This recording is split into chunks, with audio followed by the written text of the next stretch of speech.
to talk about African spirituality, but I will ask a bit of questions about the difference between the African spirituality and our Bible. Welcome to Colonial TV again. Designs that are really spirit talk to be done by foreigners. Now the Chinese come in and they take pictures and they make the cloth, and we buy the cloth that's ours, the designs that are ours from them. They've said that the reality is Europe is also a continent. It would be like saying Ghana's a continent. Why is Ghana a continent? Because I'm from Ghana, so I just wanted to be a continent. When like literally it's surrounded, like you could walk from Spain all the way to China. There's no ocean in between. There's nothing that sets off so-called Europe as a continent other than the fact that they proclaimed that it's a continent, and here we are talking about Europeans as though that's a real thing. So now I'm here with Nana AIA. Nana AIA, I think I'm right with the name. Yeah, correct. I'm here with Nana AIA, that is Dr. Kambon's mother, and Doctor himself is also here. And I think what tradition demands that when we sit down, Nana will say something, and you can see the tradition in his hand. He has something in his hand which is going to demonstrate a bit. And as I said, today we are going to talk about African spirituality, but I will ask a bit of questions about the difference between the African spirituality and our Bible column of the part of the other world. So let's dig in straight. We go to our mother, because always this is what happens, that when mama is there, we first ask. Normally in African tradition, they will say, okay, Bema and Kasa, but our mother is there, so we'll give ladies first. So ma'am, people would like to know who you are. Okay, I am Nana AIA N Santewa. I have been initiated as an Obenfo. I'm also called Dr. AIA Kambon. And I am here living in Ghana, enjoying the culture, the tradition, the weather. Which is very important, the weather. I've come to this place from many generations of mothers who understood the role of spirit in our lives and performed their duties even when incarcerated into enslavement as midwives and healers. And so that is a little bit about who I am.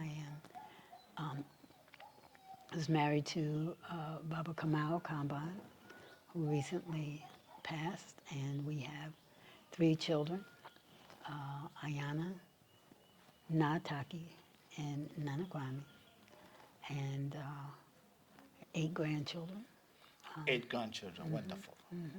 So that I am also a past president of the Association of Black Psychologists in the U.S., and we made a sojourn here in 2000, bringing black psychologists so that they could understand the culture and understand how spirit fits within that.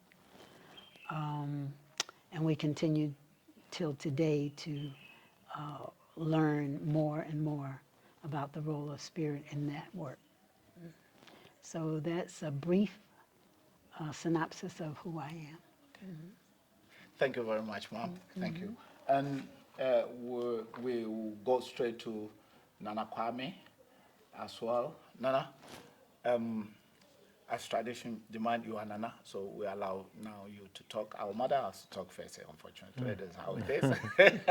Unfortunately. That is how it is. Mama is mama. Mama has to talk first. So Nana, we are on you. Today we are here. This is the first Abibitumi house I think in Africa. And you are the founder. So today we want to know, why Abibitumi house? So first do your tradition, whatever you want to do, then we dig in straight to Abibitumi house. Okay. So by way of introduction, I'm Obenfo Obadele Kambon. Obenfo translates to professor in Chi. Also, several years ago, I was installed as Bamohene Chilomhene here at Ekwape Mampong. In terms of Abibitumi Ahimfie. So this is the traditional palace of Abibitumi, Black Power. And part of the reason being is that I actually coined the word Abibitumi because what I realized is that there isn't a very strong discourse in our own languages around Black Power. So you have, people who will say things, say, "Woko asara na wohu broni asang na wohu nyame," which is to say, if you're going to church and you see a white man, you can go back because you've already seen God, quote unquote. Like these are the things that people have allowed to infiltrate into the language without any question whatsoever. But there isn't very much discussion about how we can build our power as Black people, as Abi before. So basically, the word was coined on the basis of existing words. So, like for example, you have the word Omang, and if you want to say a nation of Black people, then it would be Abibimang, and it's coming from the root B, which is the same thing you have in BDA, which is a word for charcoal, for blackness. You'll find it in various words like that. So you have words like Abibimang, that's the word for the continent, what they now call Africa, literally in Chi, which translates to the land of Black people. So that I didn't coin that term, that coin was already there. They have things like Abibidru, so Adru is medicine. So when you want to say indigenous medicine of utilize this land as we used to, as this is a land of Black people, then obviously we wouldn't allow things like that to happen, and we would build up the power in order to enforce that this is indeed the land of Black people as we did in classical times. So that's what I can say about why this is here as a seed to once again, have a space that is actually enforcing that this is a land of Black people. I'd like to add, too, as he talked about them stealing, that they're also destroying the land. And our people are not rising up to preserve it. Because as we talk about, you mentioned spirituality, spirit is in that soil. Our ancestors' legacy is in those rivers that they are destroying, on those forests that they're destroying. And we have come to accept that whatever they do to us, we accept. That's a problem. So what do you think about, Mama, about those, whatever they do to you, we accept? What do you think about that? What can people know? Because I think most of the people here in Africa, I'm not going to say only Ghana, have no idea. They think everything that white man does or the other people, Europeans does, is right. So I think it's two-pronged. We talk about how our people are not docile, but they have been made to become more docile. We have been warriors. We have seen the future, and we have fought for things. But with the coming of Europeans, of Amu, we have decided that what they have, we have a saying, the grass is greener on the other side. We have accepted that what they have is better than what we have, and it's come about because they have consistently denigrated us in so many ways and still today, in the schools, you're not allowed to speak a native language. Yes, sir. You I only was learn, beaten. yes, I was beaten at and that you time. only Yeah. learn about what their history is, but you know nothing, not only about your own people and your own country, but about this whole continent. And that's a way you program people over time to accept that you are no good, but we are better. And they look to that. So money can go to building cathedrals and other people's land while your people are starving at home. That's a problem. Nana Kwame, Yeah. we have Obibi, Abibitumi Abibitumi. conference coming on. That's the main reason that we are here. But we cannot do away with the African spirituality and just jump into it. So I want you to chip in Abibitumi conference. What does that mean? We've done the first one. What does that Abibitumi means to the other people who have not seen or did not participate in tell us the whole package about this Abibitumi. Yeah, so for those who are interested, you can go to conference.abibitumi.com and find out more information for those who are interested in being presenters, in being vendors, and being musical artists. We'll have visual artists there as well, volunteers, sponsors. So all the information is there at conference.abibitumi. That's ABIBITUMI.com, conference.abibitumi.com.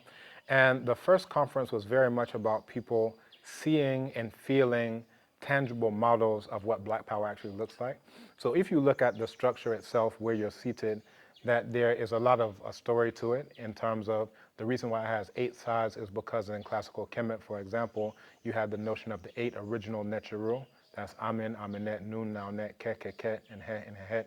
And that's what's carved in the front door, which is made out of one solid piece of mahogany. So that's the 8 Nechiru. Among the Dogon, they talk about the 8 original Nomo. If you go to the Basonge people out of Congo, they talk about the 8 original ancestors.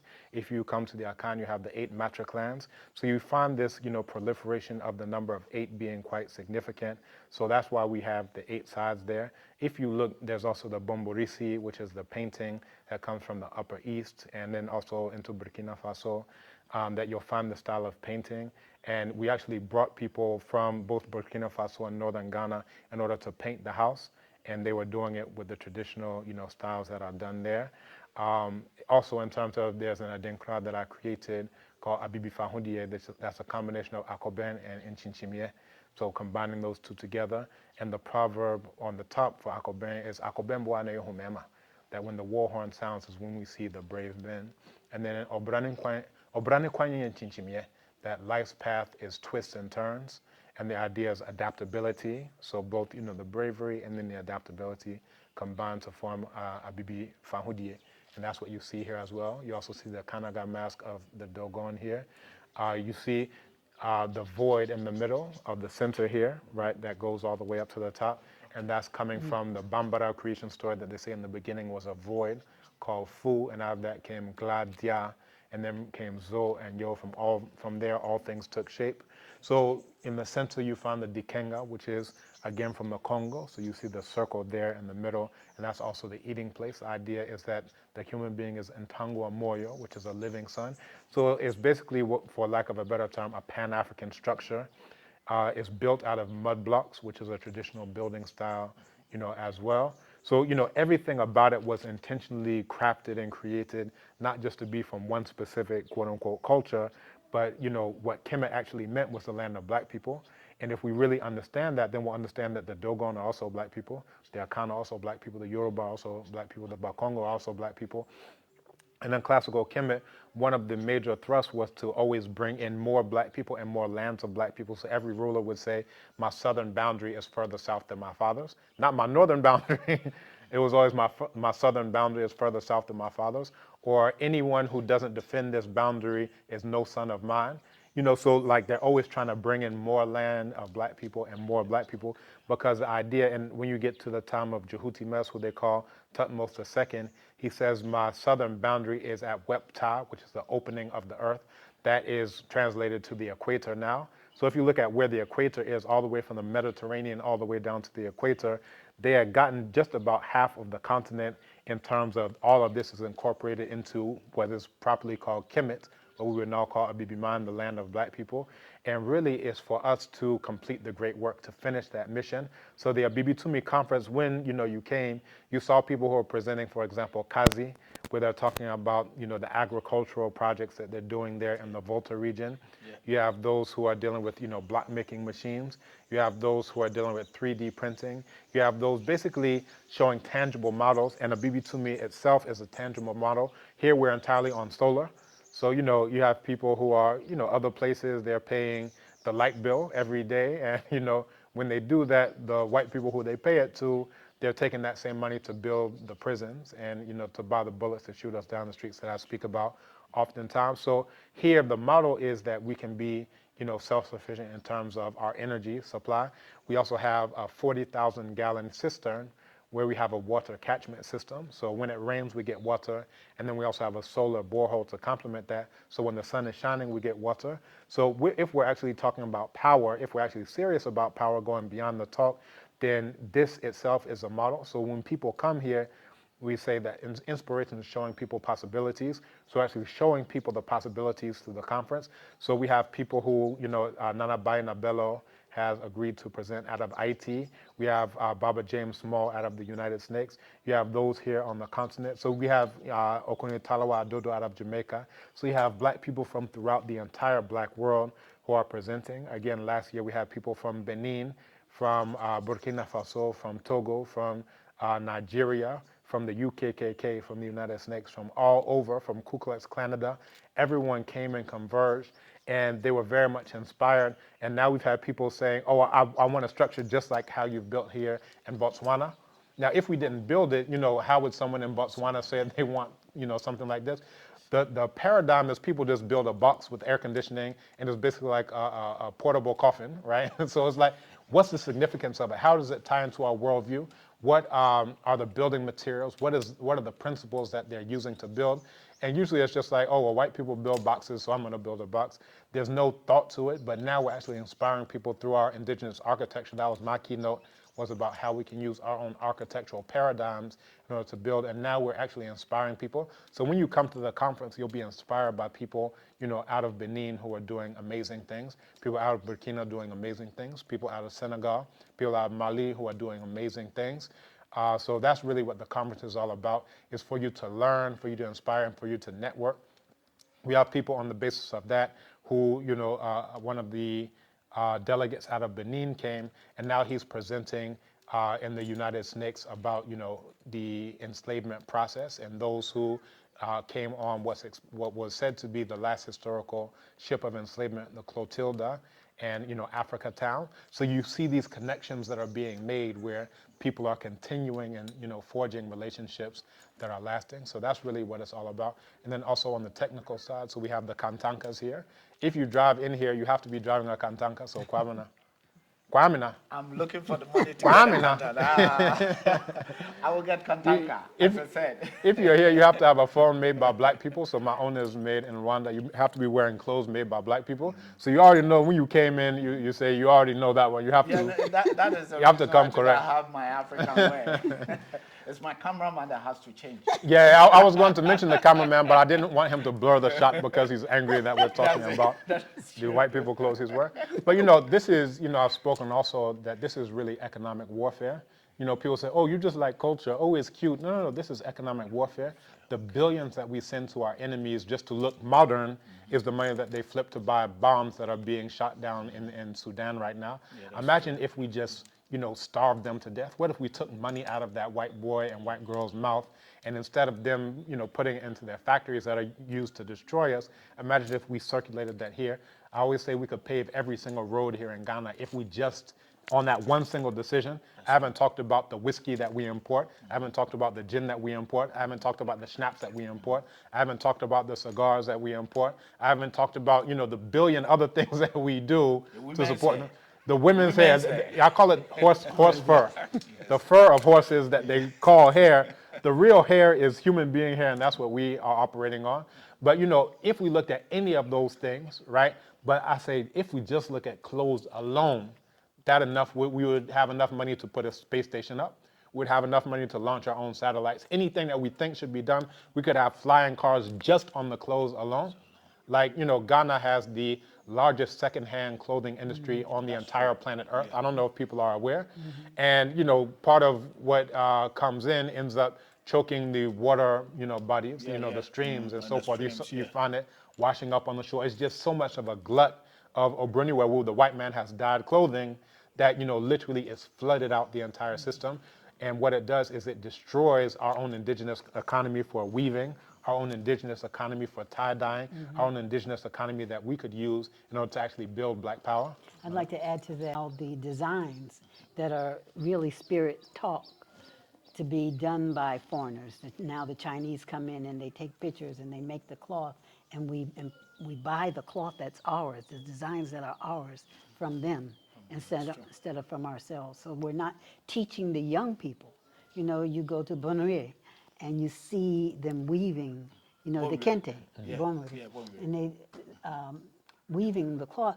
And when I first came here in 1972, I would see the apprentice that were not allowed to sell theirs because they had to still learn. Yeah.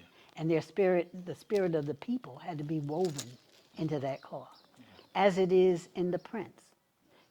So there's so many ways that we have moved away and continue to move away, thinking that modern is better. But modern isn't better based on Africa or Ghana or Kemet. It's modern based on what the Amu do.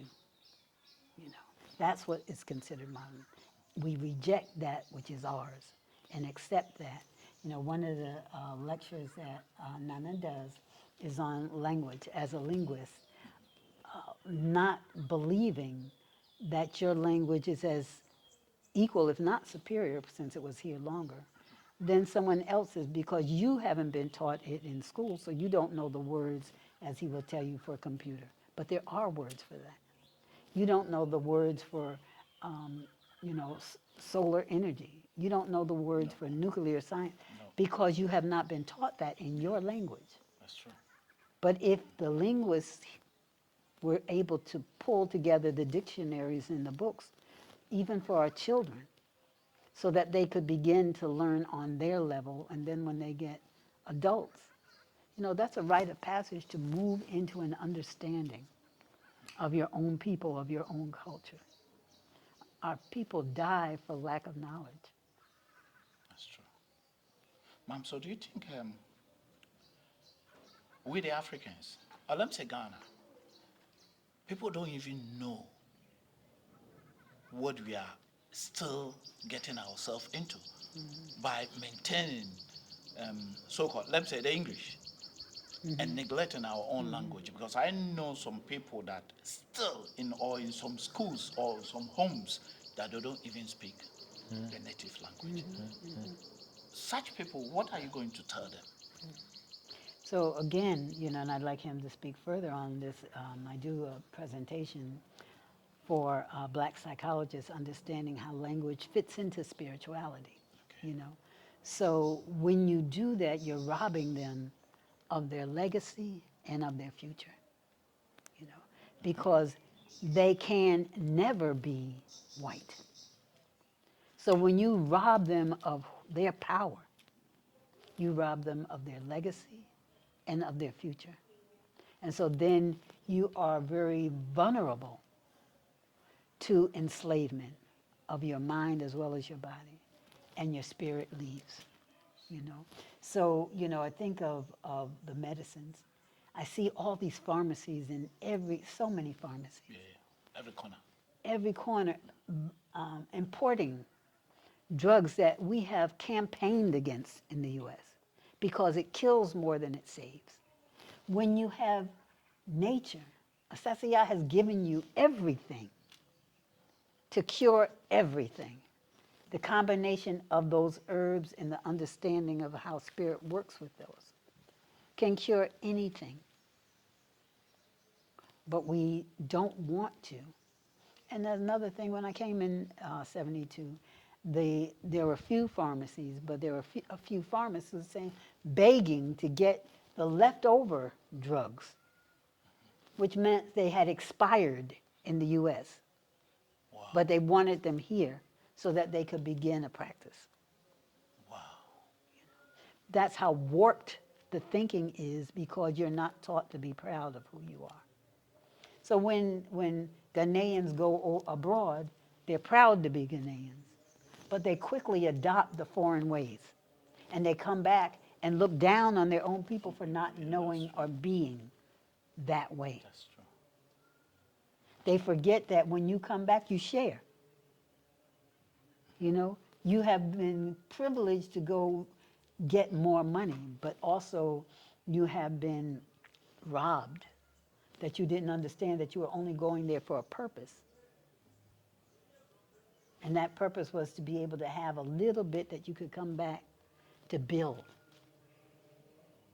your own people, their own, you know, there's too much poverty here. And it doesn't have to be. So as Nana talked about the building with the mud and blocks, villages can be taught, this village can be the block making village. And everyone there would be employed. This village or these villages could be the food preparation. I'm going to grow in Toso. I'm going to grow, you know, whatever it is. Yeah. So that people are not, how could people be starving in a land so rich? The soil, you throw seeds in the soil and the watermelon just pops. Anyway. Anyway. Anyway, yeah. You don't even need to plant it. No, Just but leave it. you're Yeah. programmed, especially those who have some money to go to market rather than grow your own. And then the others are starving because, again, keep going back to that year in 72. There was only one paved road which was 1 mile long, but there were orange trees and banana trees and everything along the sides of the road. So people could just pick it up And eat it. and eat it. Before we had to create the walls because we created poverty, and there are those that have and those that have not. And so those that have not are going to take from those who have, unless we learn to commune together. Together. Nana, Really? we come to you again. Nana, I said something about European spirituality and African spirituality. That someone told me that when they say, God bless you, when you look down in it, it say, blessing, the bless. We think is, when someone say blessings, that means you should have more. But according to the English word of blessings, is me be less. So it's basically that the English language that they are forcing it to us, I mean the whole world that to speak English is basically have spare words or curse inside. Do you have any idea about, or do you understand what I'm trying to say? Can you tell us something about this thing? So that one is what's called a folk etymology, where people try to come up with an etymology based on what something may sound like, as opposed to actually going into the history of language. But to give you actual, real examples of the English language, like for example, you said Europeans. Now, what is Europe?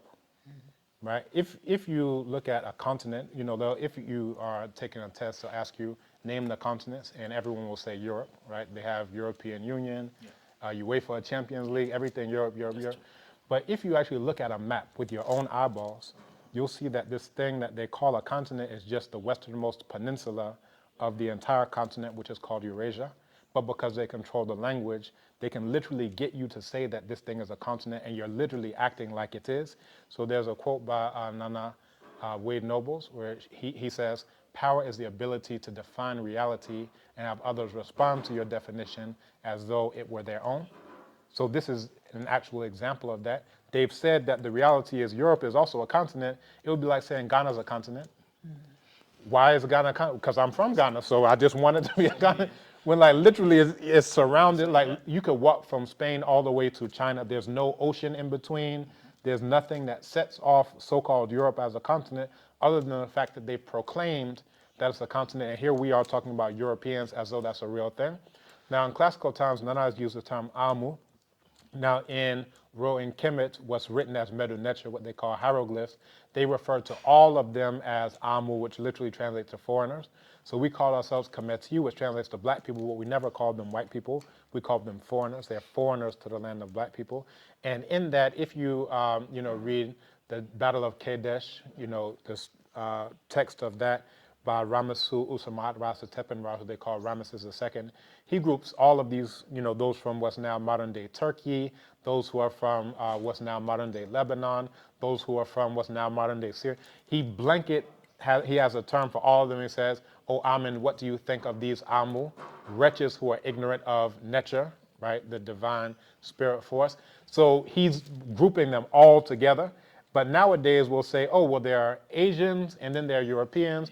Back in the day, we didn't make that distinction. All of them are foreigners to the land of black people, which means that they should not be here in the land of black people, stealing our resources, destroying the land, as Nana has mentioned, so forth and so on. So that's an example of the English language being used to manipulate reality in front of our own eyes. We can all look at the map, but we'll look at the map and see this isn't a continent, but then we'll all say Europe and Europeans. Now, on the other side, I've mentioned this before. When we say Africa, this is coming from Latin terminology into English, right? Now, there's no part of Africa that lets you know that this is a land of black people. But when we use our own languages, we're very clear that this is a land of black people. Again, so we say Abibitumi, that's in Chi, literally land of black people or nation of black people. In Yoruba, when we say Ile Adulawo, literally land of black people.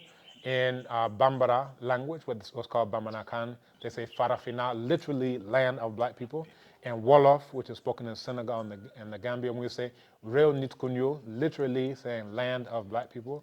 In Kikongo, when we say Nsia Bandombe, literally land of black people. When you go to Igbo, when they say Ala Ndicioji, literally land of black people. And again, when you go to classical Kemet, again, it's literally land of black people. Now you have those who don't want you to say Kemet. They will never say the word Kemet.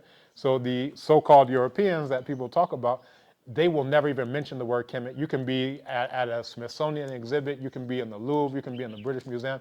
You'll never hear the word Kemet.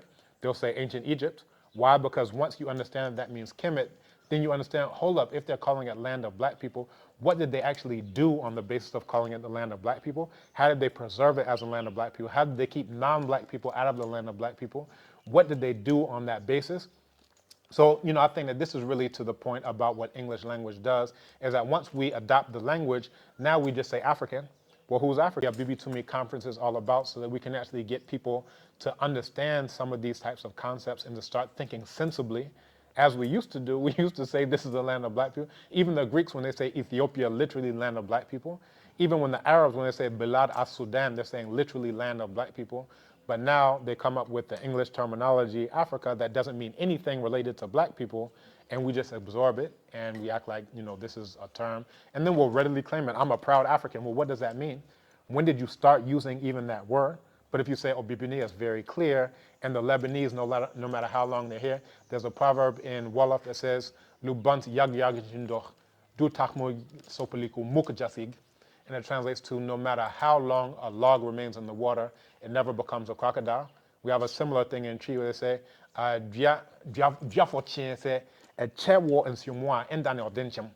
no matter how long a rotten log stays in water, it never becomes a crocodile. Yeah. But now, because we have a terminology, we have a language that's not our own, Arabs can be here, for like 1,000 years, and then we can say, oh, come to the African Union. You should be part of the African Union. You understand? Yeah.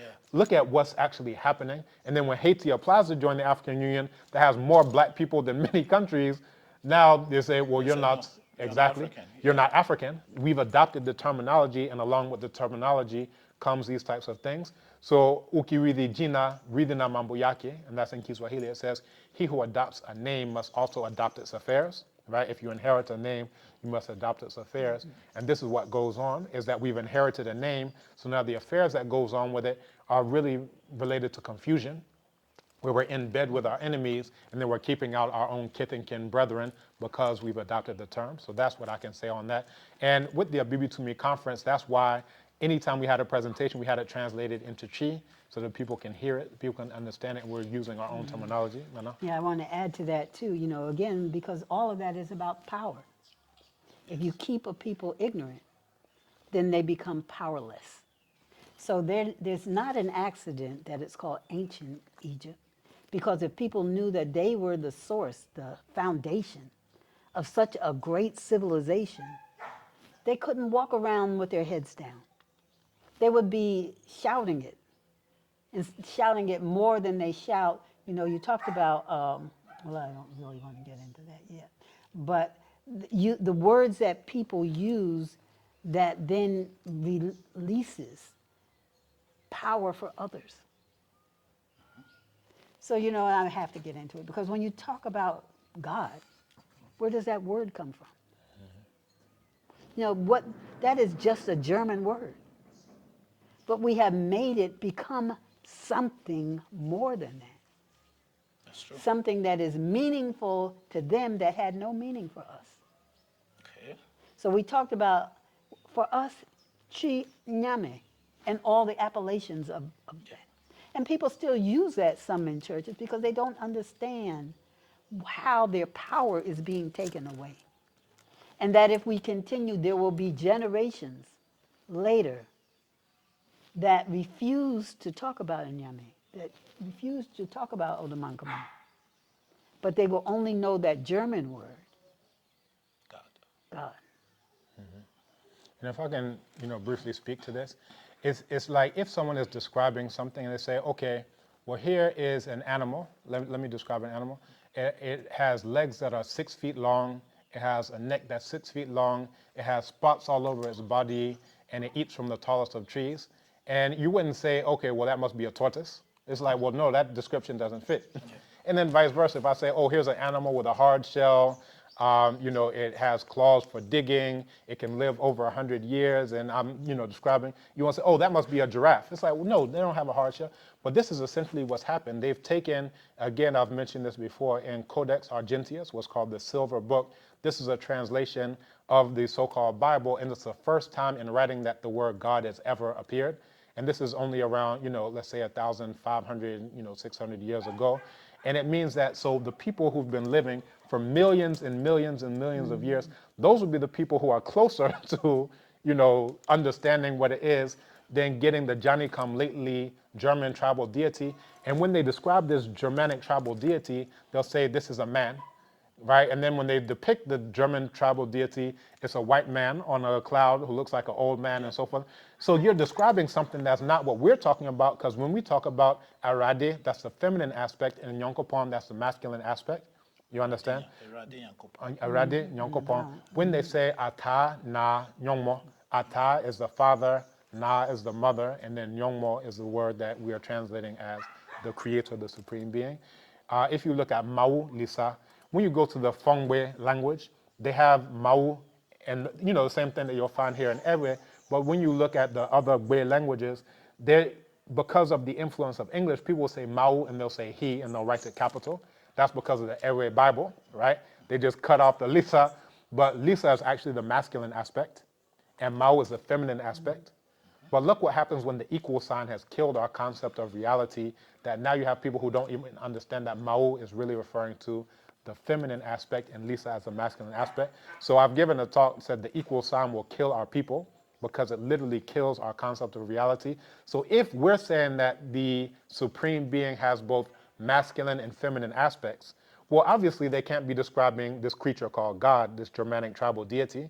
And then by the same token, if they start telling you, here's a white man on a cloud, we'll say, well, that's some type of white monster you're dealing with, because obviously you're not describing Mau, Lisa. Obviously you're not describing Ata, Na, Nyongmo. Obviously you're not describing Arade, Nyonkopon. Obviously you're not describing Amen and Amenet. Obviously you're not describing, and I can go to language after language, and all of the languages have this concept of masculine and feminine from the very beginning. So that's something that's very poignant. And again, as we're dealing with the Black Power Conference, in addition to the conference, we have the conference is actually part of the Sankofa journey. And people who are interested can go to sankofajourney.com. That's SANKOFAJOURNEY.com. And with that, we actually bring them in where they can start learning the language, where they can travel with us all throughout Ghana, where they can meet the traditional rulers, where they can meet the traditional herbalists, where they can, see the architecture, where they can eat the foods and they can taste those tastes that for many times they haven't tasted for hundreds of years, that has the palm oil in it, that has, just so much richness that's why, people used to joke, well, that's why COVID didn't get us. But when you actually look into it, you'll see it. Yeah, that's why. We have Osrowisa, we have Dawa Dawa, we have Famwisa, we have Prekese. That there's a book called Useful Plants of Ghana that goes into how these things that we consider spices have anti-hypertension properties, they have anti-diabetic properties, they have all these healing mechanisms built into them naturally. And, we just take it like, oh, it's just a spice, it just tastes good and so forth. But all of these are really herbs that are used for healing, and they proliferate our indigenous foods. But once we start taking on these foreign foods, the Pizza Hut that is now here in Ghana, the Burger King that's now here in Ghana. I don't know if I'm allowed to mention brands because you're on YouTube, but, all Kentucky Fried Chicken that's now here in Ghana. Where's the Dawa Dawa in that? Where's the Osorowisa in that? Where's the Prekese in that? Where are the healing, herbs infused into that we would have in our own traditional soups? You don't find it. And that's why people have, hypertension running off. That's why they have the diabetes running, amok. That's why they have all of these diseases that we never had before. That's why the women are getting fibroid tumors. For every ice cream that they eat, they're getting more fibroid tumors, and they don't understand why this disease that never existed now is like a pandemic all throughout, Ghana, and everywhere that they bring in the powdered milks and all these other things. And we don't really understand this because we don't understand that these are our enemies, our past, current, and future enemies. So when you come again on the Sankofa journey, it actually reconnects you to our way of eating, our way of being, the spiritual systems, all of these things, because that's what the Sankofa journey is all about. So again, I encourage listeners to go to sankofajourney.com. And I always have to warn you, because last year we had someone who thought they were coming on the real Sankofa journey, but really they were going on a fake one. Someone used the name and put out a Facebook group, and they said, oh, I'm coming on the Sankofa. No, you're not coming on the Sankofa journey. So don't go anywhere other than sankofajourney.com. If you don't see my face and Nana's face on it, it's a fake one, it's a fraud one, and there are a good 4 or 5 others that are online pretending to be the Sankofa journey, and it's really not the real thing. And again, once you are part of the Sankofa journey, then the conference is a part of the Sankofa journey. And with the Sankofa journey, we take care of your ticket.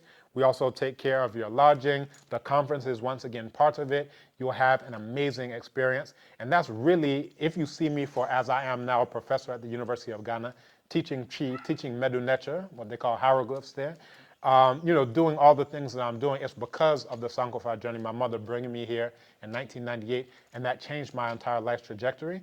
And now I'm also assisting people through repatriatetogana.com to come and buy land, to get citizenship, to acquire vehicles, to, get married, to, change their lives and the lives of their children and their children's children. So you can also check that out, repatriatetogana.com. The short URL is r2gh.com. So, for me, I could just speak theoretically for hours on end, but what I'm talking about now is the solutions that we've, come up with. If we think that we should be here building the land of black people instead of paying mortgages that are going to build the land of white people, then all right, what am I doing? Am I just going to make a proclamation, or am I going to assist you in coming?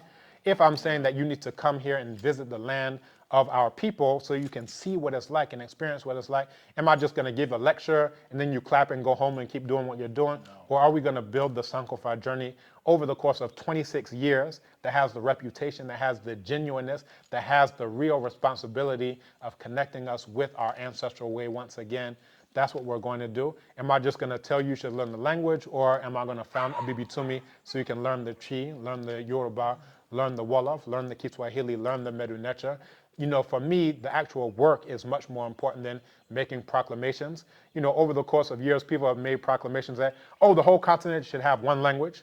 Now, if the people alone who made those proclamations actually learned the language, we'd have millions of people who learn the language. But instead, we make a proclamation and say everyone needs to do it, and then you ask that person, have you learned the language you were proclaiming? No, I haven't learned it. Have you learned the Kiswahili? You think it should be Kiswahili? Have you learned it? No, I don't know. I know Jambo, and that's it.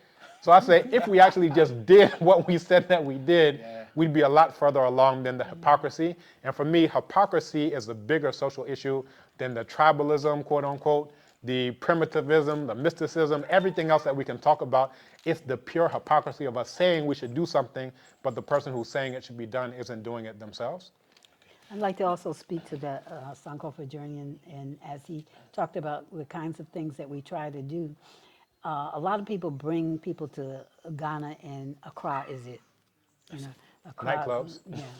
Nightclubs wanting to see that. Yeah, they want to see that, people have developed and have modern homes and things like that, but it's mainly partying. Yeah. And that's not Ghana. That's Accra. That's Accra. That's true. Which is a part of Ghana. But that is the modernization. If you wanted just that, you could stay home. Yeah. But you don't get to know the people. The capital was Raleigh, North Carolina. But you could go 5 miles in any direction and be in the country where thing is natural. And that's here. You don't have to go that far to find the villages and the people who are warm and friendly. Accra has become a melting pot of hysteria, And people, even from the villages, everybody wants to go to Accra because they see it as developing. But what is it developing? People then said, we had a person who came, said they were leaving this village here, Mangpan, to go to Accra because they're tired of family. Yeah. Is that Ghanaian? How can you live without family? Family, yeah. Who's going to bury you? Who's going to take care of you when you're... It's community. That's the first community. Yeah. And then you go to Accra, there's no community. No. So, again, not against the development that comes, but we need to develop with a consciousness of mind of are we building for our future or against us? And what are we developing into? Okay, Nana Kwame, or Nana Ifya. This one, it's open question. We're still on this Sankofa journey because people have to know and understand exactly the Sankofa journey because, as you said, you've been in the Sankofa journey for 26 years. 26 years, which is a long time. But in Ghana here, or if you look on YouTube, you can see a couple of Sankofa journeys, which some of them may not be the original Sankofa journeys. So I think you can tell us what exactly is Sankofa journey and what have you done with the Sankofa journey, and yeah, I just want you to give me much about the Sankofa journey and what people comes they should expect. Probably, if, for example, if people want to move back and land to get it, I want you to wrap it up to be our last lesson because this is very important. I want him to wrap it up, but let me start because the vision came, as I talked about, when I came in 1972, and I was overtaken. I was young, just bought a ticket, got on a plane, had nothing except Spirit was saying, go to Africa. You forgot that word because that's what I knew back then. And I had an experience at the dungeon at Ogwa. Yeah. There was an elder there who, when the people came, said, for our group, there were about 6 of us in our group, he said, you wait. And he let the others go. There was a mixed group of folks. And he took us through. And he told us the true history of what happened to our people. And as it continues today, we were in tears. We were young. So we didn't know what we were coming for, but we did not know we were coming for that. And that opened for me my spirit in ways that I could not even have imagined. And so it took a while, I went through school and graduate school and things like that before I came back again. And I realized that our people had to be exposed to who they really are. Back then, there was not this feeling of, okay, people are corrupt with land, everybody just treated you like family. When we were at the airport, the old airport, which young people don't even know, there was, this balcony Yeah, that's where our people came and shouted for us to come with them. To come with them. That trip was sponsored by Nana AIA N, who created a village in New York City of Okomfo. They went to Nana Parabia. Do you remember her from Latte? Yeah, I had the name. Right. Yeah. Very powerful Okomfo back in those days, known throughout all of this land. And she helped him to start and train these Okomfo. And I saw such richness. Like I said, there were no paved roads. There was just fruit, luscious fruit everywhere, luscious green everywhere. And so in 1998, that was his first journey, I put together young people, a group of young people, and we came and we stayed in the village and we explored. And from that time forward, that to me was a solution. We're going to talk about solution. That was a solution to the enslaved mental. So, we didn't have the shackles on our hands, but in our minds. Yeah. And that was a solution to breaking those chains. Baba Naim Akbar writes about breaking the chains of mental slavery. And that was a beginning for me. For you. You carry it. And So in terms of the solutions, the Sankofa journey was a solution for me that I didn't even know was a problem at the time. So I'm around 19 years old. And, I grew up in a household that was very much you know, what you would call a conscious household. You know, we were born with our names, Obadele, you know, Yejide, so forth. African names. Yes, indigenous names of Indigenous. black Yeah, people. black people. Abibitumi. Abibitumi. Yeah, Yendini. Yeah. So, you know, we were born with those names. But, you know, around the time 19, I'm in college. I was there for engineering. I was about to go work for IBM. I was an intern. And Nana bringing me here, it really opened me up to other possibilities that exist. Because when you're in the United Snakes, for example, I'll say specifically, you think that the United Snakes is the whole world because that's generally what's pumped into your head 24/7 is that the whole world is the United Snakes and anything else that exists, even if it does exist, is not better than here. So you know you should just be happy here. But you'll come here and you'll find a place where it doesn't get cold, where you have mangoes that you can pluck from the tree that taste like Free. you're tasting sunlight. Yeah. You'll have, you know, the contumbre, and it's just so rich, right? This is the greens for those who don't know that grow all around back here. Maybe they can do a shot of it for you. That, you know, you just taste things that you've never tasted before. And imagine, compare like contumbre with what you may have been eating, French fries or something. It's like, there's no comparison. different, yeah. Like just the richness, the nutrients, and it changes you, you know, even biochemically. They say you are what you eat, but literally what you eat becomes part of your body, and you will think differently if you eat Big Macs for a week, every single meal, versus if you're eating contumbre, if you're eating coconut, that's the beans and red. If you like, literally, it will make you a different person. Your cells will regenerate differently, you know, as opposed to how they will deteriorate if you're eating that type of stuff. So me being here, and you'll see like this red soil that's similar to what you have, you know, in the U.S. You know, black people will remember that type of environment, and you'll feel like, you know, you're down home with your grandparents, and you'll see people who look like, you know, your brother and your sister. I was listening to Richard Pryor. My father used to always, you know, talk about when he came to the continent and went back, and he said he'll never use the N word again. He said, because he ain't seen no N words, you know, the pilots, you know, so forth. And that was my experience. We came on Ghana Airways, and the pilots are black people.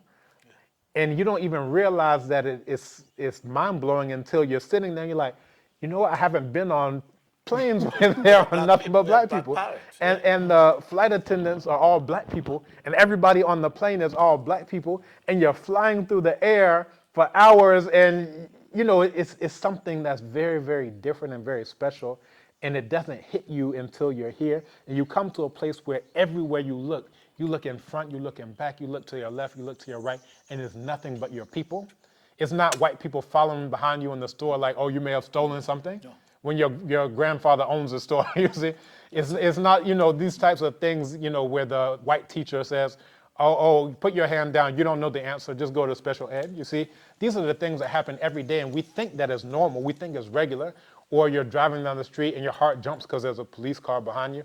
And I'll say that when I was living here for, let's say, about 5 or 6 years, it struck me because I was driving in Hacho, and there was a police car behind me, and the lights were on and so forth, and I realized my heart didn't jump, and it just dawned on me, why is it even natural for my heart to jump? It's like, it didn't dawn on me until it didn't exist for me to realize that's different. That's, you know, and there was one of my advanced Chi students who came from the US and actually went to undergrad with him.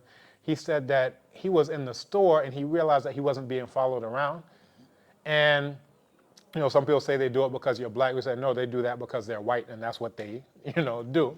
But, you know, that's really the pathology behind it. And what he said was, this is a quote. He said, this is how it must feel like to be a white person in America. Because he was just living his life. He wasn't dealing with these microaggressions and, you know, the systemic racism and all these other things. And that was very profound. So when you come on the Sankofa journey, the Sankofa journey is a solution to a problem that you don't even know that you have. We have, again, with Repatriate to Ghana, we have people who are now living here. And, you know, we just had a week or two ago the Bradbys. So this is a family of 4, mother, father, and then the 2 young children. And they talk about just the breeze and how healing that is. You know, in the U.S. Coming up the mountain. Coming up the mountain. Mm-hmm. And, you know, in the U.S., you'll be in an apartment somewhere. You'll have a diffuser. You'll put, like, peppermint oil in it. and you try to get some type of feeling like this. And there was an herbalist here who said that every morning that mist is that. He said all these healing plants, you're breathing in those healing plants, and it's extending your life every time you take a breath of that. And it's profound in ways that your listeners, they won't even understand how profound it is until they come here. So I invite all of them to come on the Sankofa journey. And the Sankofa journey, there's a proverb in Chi. It says, and it translates to a person doesn't take both of their feet in order to test the depth of the river. And the Sankofa journey is a good way for you to test the depths of the river. You can see what it's like to be around nothing but black people. You can see what it's like, to taste the foods that I've been talking about. I'm actually on a water fast. This is the And you're talking about all this good I'm talking about the food. This is the summer solstice, and I start talking a lot about food when I'm on my water fast. But what I do together with my wife, and my wife has a business, Slow Down and Fast, where she consults people. She's done 21-day water fasts, several of them, and what it does is it's a factory reset on your entire health. So if you're diagnosed with diabetes, you do your 21-day water fast, you will have no diabetes at the end of the 21-day water fast. And the health practitioner will be like, what did you do? What drugs did you take? And literally all you did is you let your body reset itself. You don't eat at all? No, Only because water. your body has self-healing properties. Okay. And for black people, more powerful because of the melanin. Yeah. So go to abibitumi.com, right, and you can download that as an app, and you can see her talk in the shop. Go to abibitumi.com/shop, and you'll find out more information about that. But yeah, I'm on the first full day. I started yesterday, but the first full day of the water fast is for the solstice. I'll continue tomorrow and into Saturday. And again, these are the things, that's why I'm saying I'm talking so much about food, is because you start thinking a lot about the consumption that you're not eating. You'll think about the mango that you didn't have, that's your normal morning breakfast.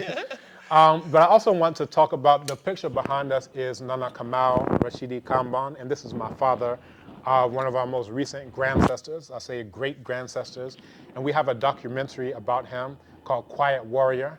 So you can go to Abibitumi, that's abibitumi.com/Quiet Warrior. And this is a documentary.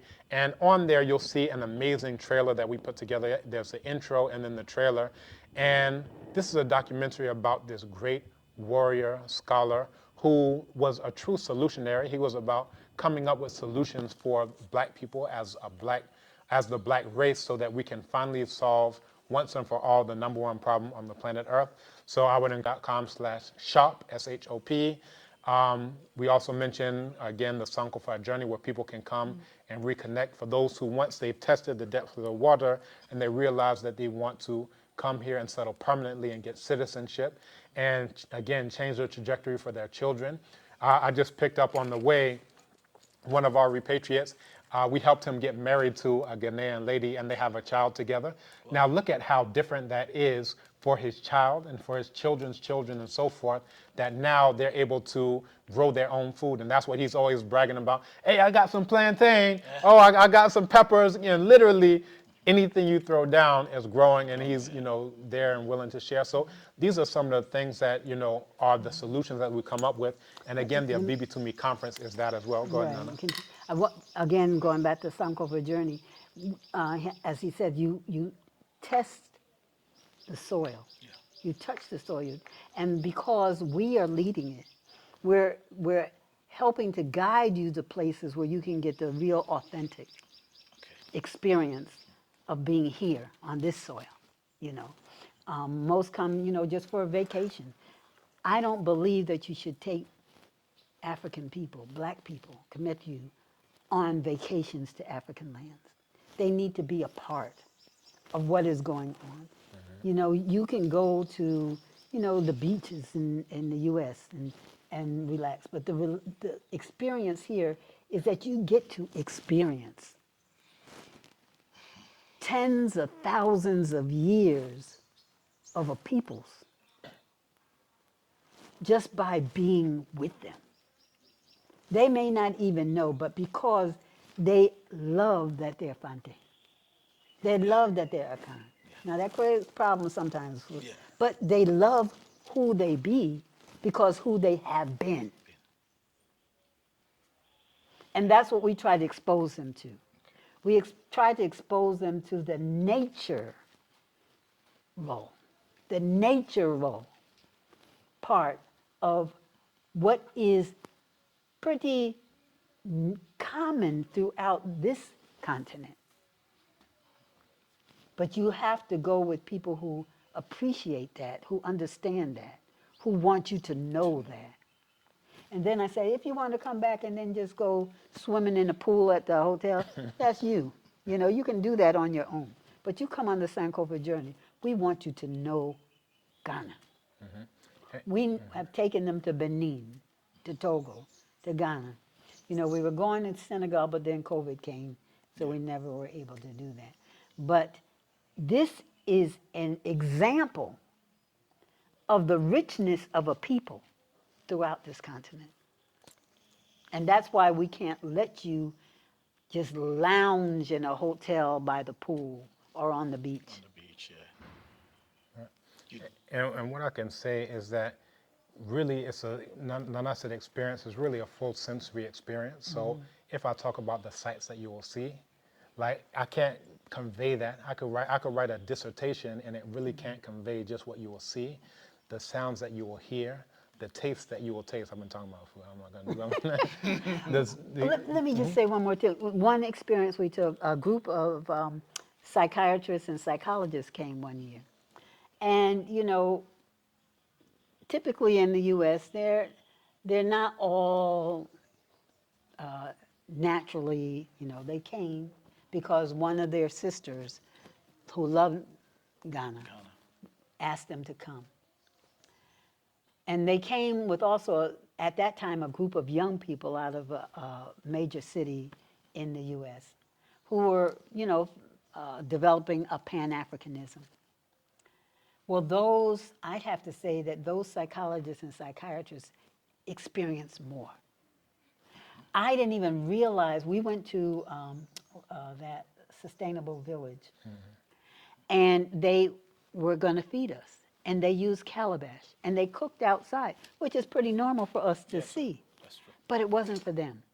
They cried at having had such an experience, to having been with the people who would prepare food for them in that way and serve it to them in these calabash, impromptu, because they knew we had to eat, and they just went to the farm and got the yam and whatever, and put some sauce on it.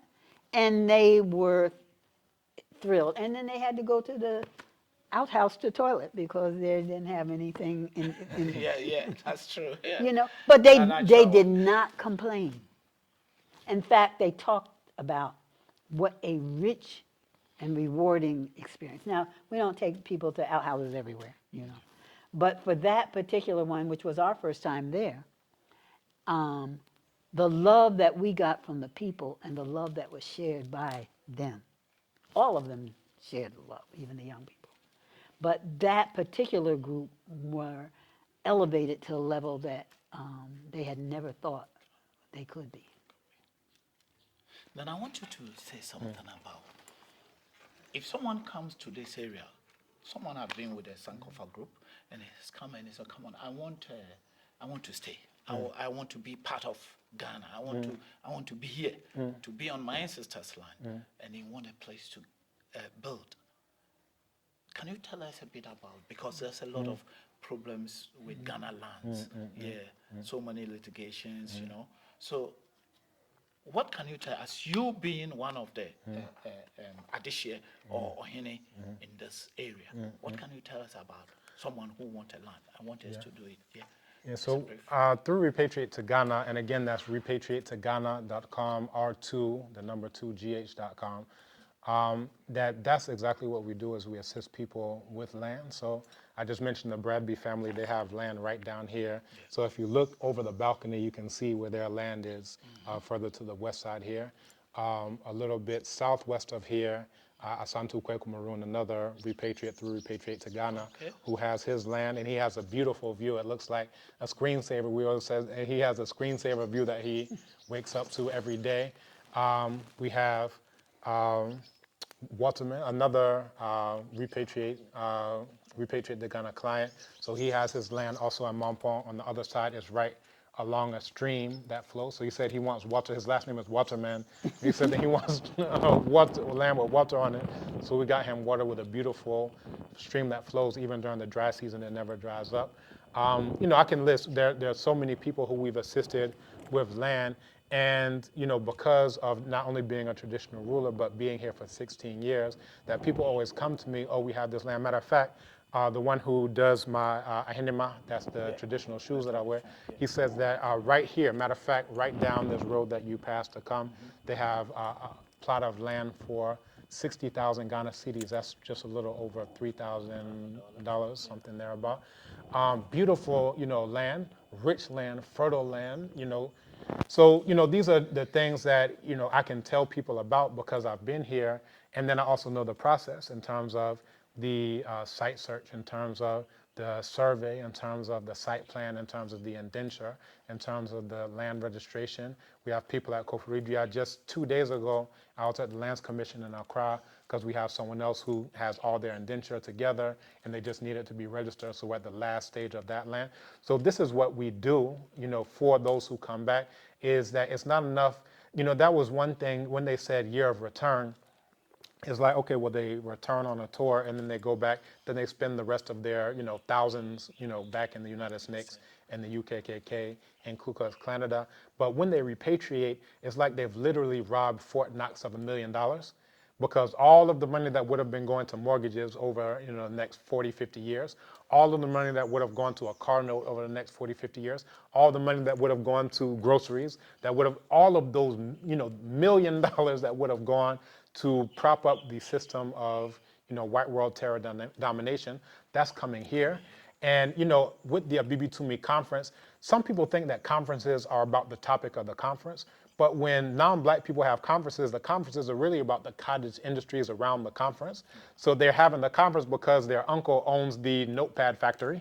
They have the conference because their, wife owns the projector factory. They're having the conference because, the hotel is owned by a conglomerate that they've invested in. So the conference isn't even really about the topic of the conference. The conference is something that supports everyone. And I remember some years ago when I was in Yoruba class, one of the other students, he said he was studying the political and social economy of festivals. And I was like, so what do you mean by that? He said, well, in festivals, in a traditional festival, the one who carves the drum gets something out of it economically.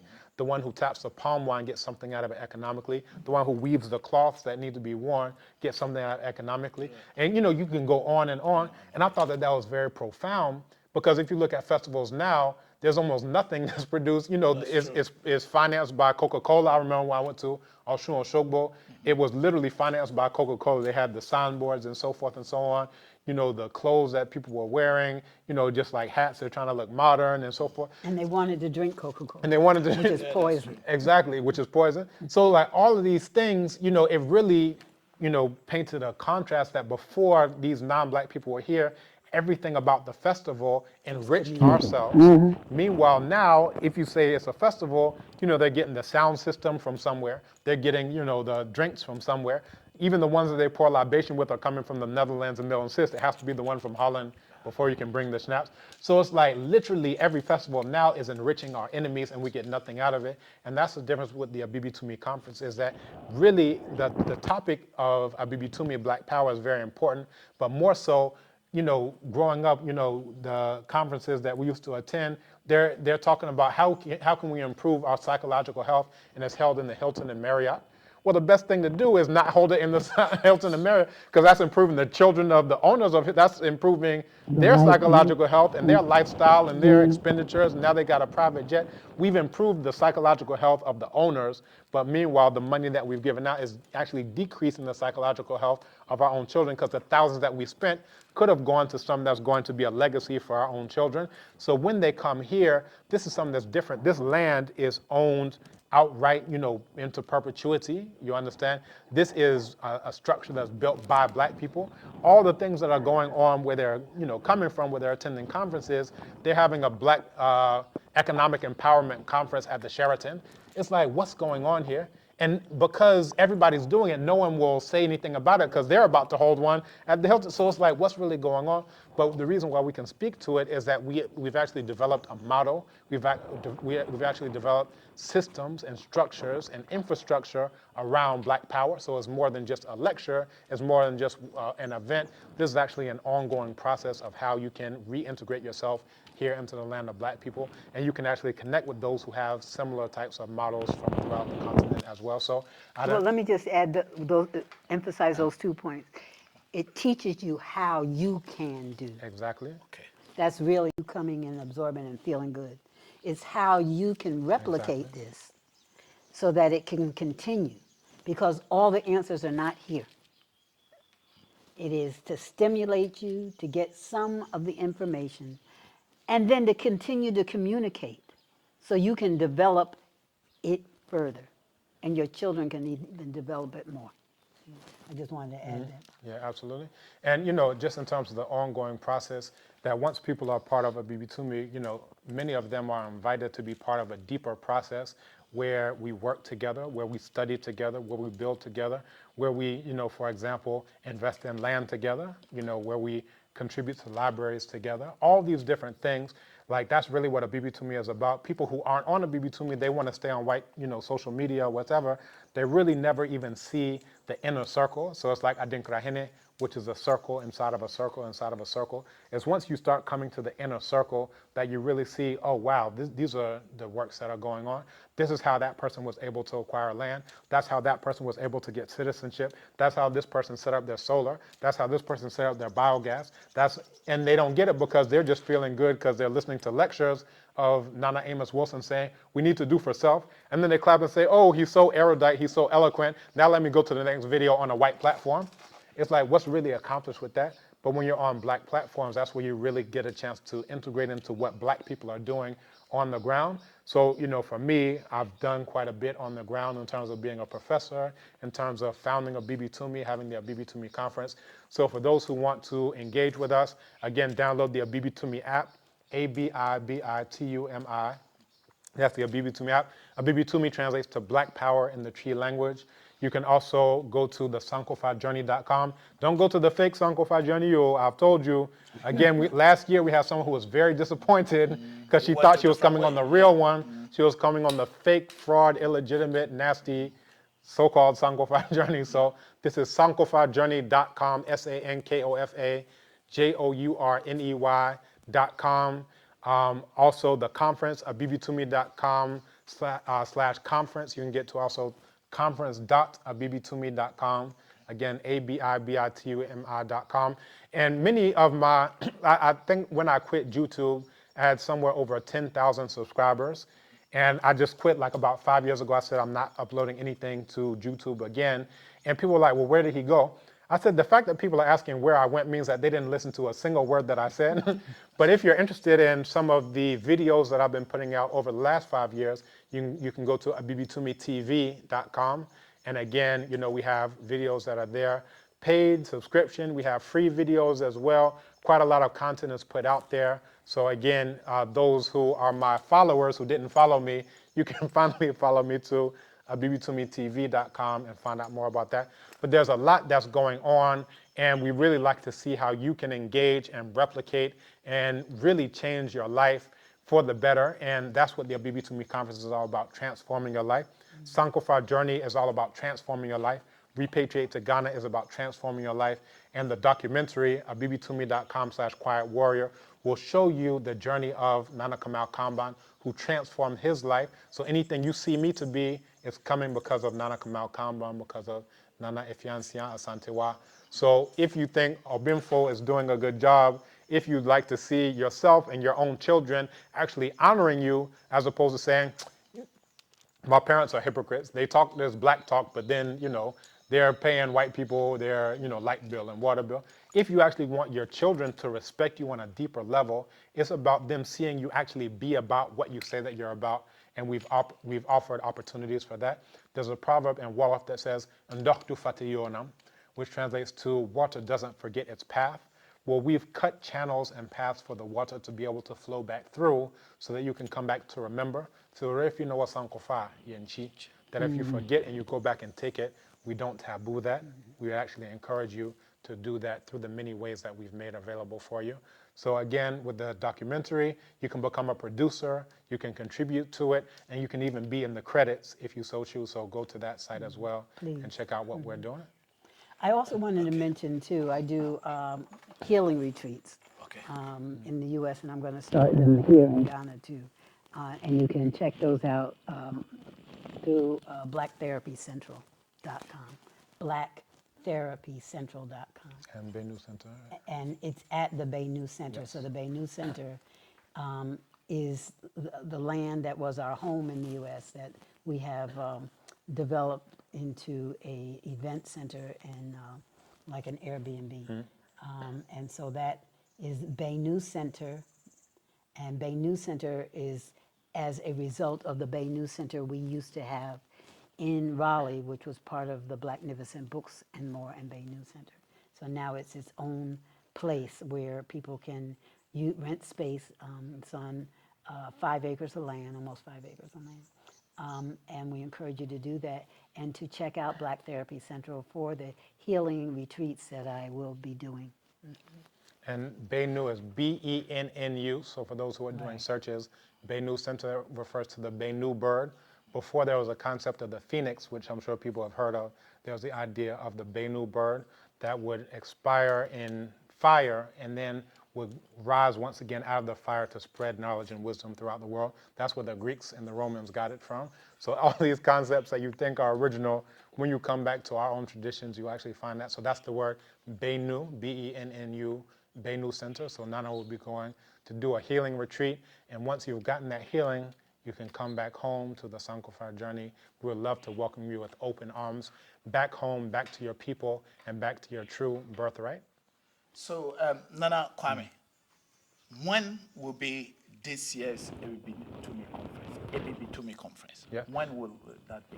Thank you very much. So that will be September 6th through the 8th for the Abibitumi conference, and it will be taking place right here at Ekwapim Mampong at Abibitumi headquarters. If you do a search on the map, you'll see Abibitumi, this beautiful structure that we have here. And again, that's part of the Sankofa journey. It's the lead part of the Sankofa journey. So the journey will extend from the 6th all the way, the 5th when they actually come in, and then the 6th will be the first day of the conference, and then extends all the way to the 14th of September. So for those who are interested, again with the Sankofa journey, if you're just coming for the conference, and it means you need to take care of your own flight and meals and lodging, so forth. But when you're a part of the Sankofa journey, then you also get the flight as part of it. You get the lodging as part of it across the 2 weeks. You get the conference as part of it. And all the experiences that go along with that. So we'd encourage people to definitely come to the conference. And if they're interested in a wider ranging experience, then they can also come on the Sankofa journey. So definitely we'd love to see you here. It will be a Black amazing, Black powerful, Blacknificent, and Blackerific experience for you to have. Abibitumi. Abibitumi. Abibitumi. Abibi Fahudie. Abibi Fahudie. Thank you very much. And all the social media handles that they have put it there, and the website is going to be on description. So if you forget it when you are watching it, just go on the description and you will find it there. Thank you, Nana. Thank you very much. And thank you, Nana AIA. And also those who are my new subscribers who just came across the videos, kindly subscribe and share the word. We need to make Africa great again. I'm still the youngest old boy. I love you all. Abibitumi. Thank you. Black power. Abibitumi.